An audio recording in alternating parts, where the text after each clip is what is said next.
Hey, this is Ronald from Math Skills University, and this is the ultimate Glacier Bay dual flush toilet repair guide. But what I want to do is go over some of the components and some of the common faults and fixes. First, on the bottom, we have these two things here that push down the number 1 or the number 2. You'll see that, and that is replaceable. This is a one-piece deal you can buy from Amazon or anywhere else. Inside the toilet, we have to the left the fill valve, and then to the right we have the flush valve or the flush canister. With that said, another thing that happens is it starts to run. So the water should come up to this line right here. And if it overruns and goes inside this little tube, it starts just gonna just run and run and run. You can turn this counterclockwise to lower the water or raise the water. So that's your first quick fix. Another reason that can cause this to start running is this flush canister.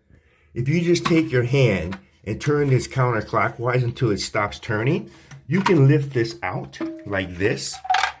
And this little white rubber thing here, this gets warped. And if it starts to worm, this is a seal or like a flapper. And it's supposed to be sealed tight down to the bottom here.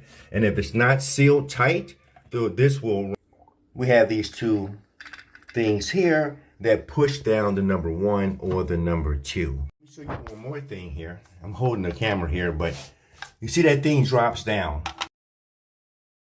This is supposed to come all the way up like this and be flush on a 2 flush and leave a little gap like that on a 1 flush.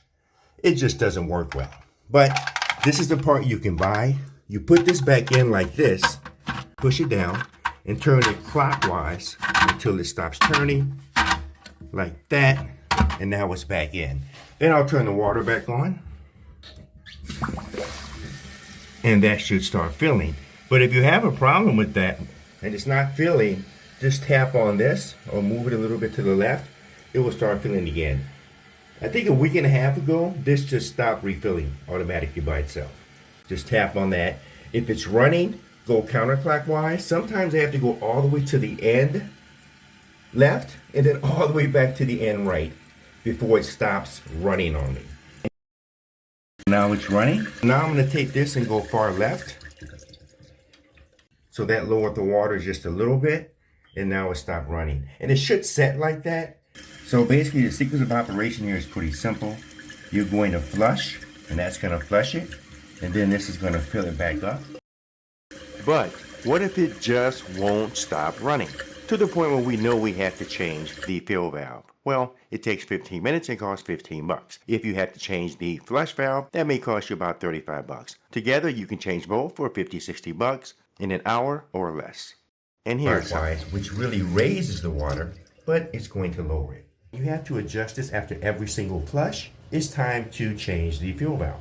The two different types of common FLUIDMASTER fill valves. Over to the 400H002, the cap on this is going to be blue because now I can control the water in the bowl and the tank. That's the main difference between the two. And a few things I want to go over real quick. I want to go over measurements. Number 1, the water really should be about a ½ inch under the top of your fill tube. From the top of your fill tube to the top of your fill valve, the distance here should be about 3 inches. If you have a single flush knob on this side, there should be 1 inch between the top of this and this. 1 inch, 3 inches, ½ inch. We have to take all the water out of the tank. Turn off your water supply right here. Flush the toilet with the number 2 and hold it down as long as I can. If this is a single flap toilet, just pick the flapper up and hold it up. But as you can see, we have water still down in the tank. Now you're gonna have to get a sponge or a towel and get all that water out. Take note or put a line where your water is here. Now it's almost gone, but since I have a bucket under here, hope you can see this. Let's unscrew this supply line. Now water may come out here, so be ready for that. But that's why I have a bucket. Okay, now we're back up here. So at this point, I can pull this thing out. As you can see, This is what we have. This is our new fill valve and this is our old fill valve. They give you a new ring for this once you put it in. What I want to do now is match these up. So this should be the exact same shape and formation as this one. This is a little bit too long down here, but I'm looking at where this is going to go. To adjust this, just turn it clockwise. Up a half inch, 360, down a half inch. Cut myself. So that's about right. Let's go up a little bit more. If you line those things up, they should be okay. I'm gonna go over here. So now we can just put this in place right here. Put it straight down. I want to make sure that direction I had the other one, it's going the same way. That's about right. You see how it hangs over the overfill tube right there? So you're gonna have to cut that about right there so it can fit. It's about the same height. I could measure this to this, but I think it's okay. Now we can put our lock nut screw on the bottom of there. Make sure this is even up in there on top. And let's tighten this up. Make sure it's really tight. You don't want any leaks on this. And again, you don't need tools. These things are all plastic, so it'll break with tools. Then I can put this back on like this. Let's tighten this up. Now we're back up top here. This is what we have. So this is going in about the same direction the other one was. What I should have done was taken a picture to see exactly how it laid out, but I just want to make sure I have nothing touching over here, over there, and I want to cut this so that it fits right into here. This is way too long. Let's see. Okay, let's turn the water on. Now that's quiet. As it starts to fill, let's see what happens.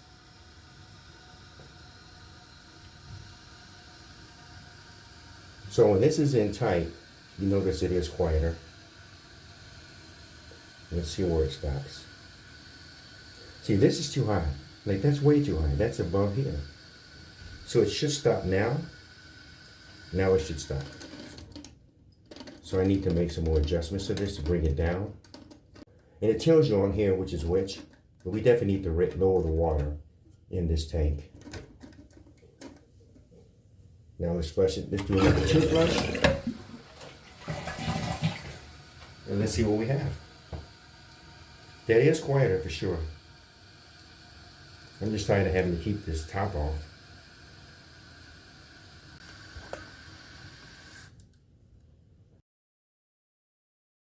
And you can make all of your bowl and tank water level adjustments with these two controls. Okay, now that I have that working, I'm going to put this tube inside this clip, like this, and then put the clip right here.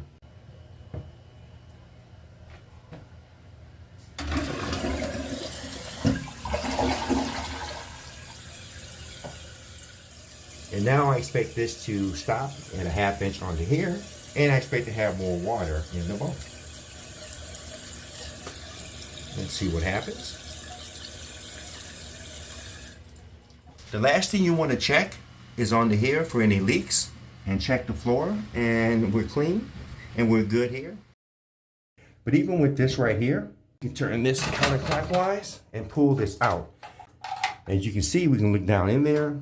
That's what we have. This costs about 35 bucks on Amazon. Just put it back in, turn it clockwise, and it's set.